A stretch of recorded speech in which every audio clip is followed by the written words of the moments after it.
Up early this morning, getting this little burn in. Looked at myself over the weekend. I was like, I can't be like this. I can't do this. Shit was crazy.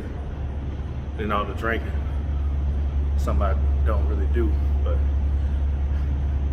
back at it. Walked the parking lot, ran the parking lot. Now I'm in the trailer, getting this cardio and resistance. Look. Arm strength, do a little leg workout as I get done inside the trailer. Most of this is just cardio, and the trailer is hot, so get a little sweaty. But that's what's going on.